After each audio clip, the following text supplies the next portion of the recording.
Hi, welcome to the How to End Hunger in Tampa Bay mini podcast. This is Bridget, Megan, Frank, and Huey. The main topic over the next 5 episodes is the, and I quote, global goal number 2, zero hunger. It is stated fact that hunger is in fact the leading cause of death in the whole world. However, there are things that can be done. This goal aims to ensure that everyone everywhere has access to safe and sufficient food all year round and nobody goes to bed hungry, along with consumption in a way that supports the well-being of people and the whole planet, starting with our own Tampa Bay community. Huey, do you have anything to add about this? Yeah, I mean, obviously hunger in Tampa is it's a really big thing. I mean, the big reason why we chose this was because, of some of us work in the restaurant industry and we see the amount of food that is wasted. And obviously around the Tampa area, we see a lot of people who already struggle to just have consistent meals by themselves. So, that's why we think it's a really big thing that we need to, come here and we need to try and spread awareness through creating this podcast and taking action ourselves. Frank? Well, I mean, you guys covered a lot of why we're doing this. Mm-hmm. So...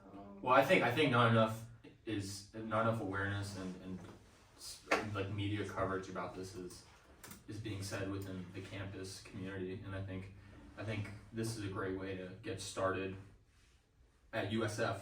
So yeah, because I feel like when a lot of people think about like hunger crises throughout the world, we never think that oh, this could be something that's happening in our own community, but it is. So that's why we wanted to make this podcast to spread awareness about the issue. Yes, and to further explain, hunger in Tampa Bay is a big, serious issue that needs to be taken into consideration. Actually, 17% of the population here in Tampa Bay is suffering from starvation and other diseases that come along with not having accessibility to great diet. So thankfully, there are people who are spreading awareness and creating solutions to this issue, like Meals on Wheels. I know some of you guys did an interview with them. Yeah, we did an interview with the kitchen director as well as the district manager. We'll probably throw in clips of those interviews just kind of throughout. But they were very insightful, and we had a very long 25-minute interview with them. I think you guys did an interview as well. Yes, correct, with Longhorn, the Longhorn here near the University of South Florida.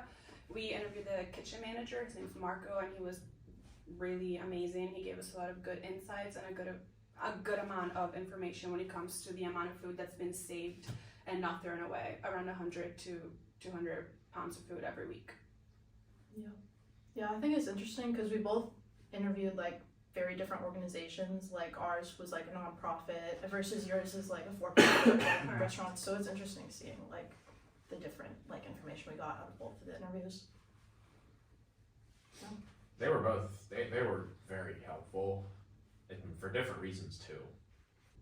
I think Marco was a little bit more, clearly he has been working for the company, so he knows what to do within the company. He didn't really know much when it came to outside sources, but he definitely is there and was spreading awareness about how other restaurants should follow the Longhorn system as well and not throw away food when it could be perfectly good for people to eat.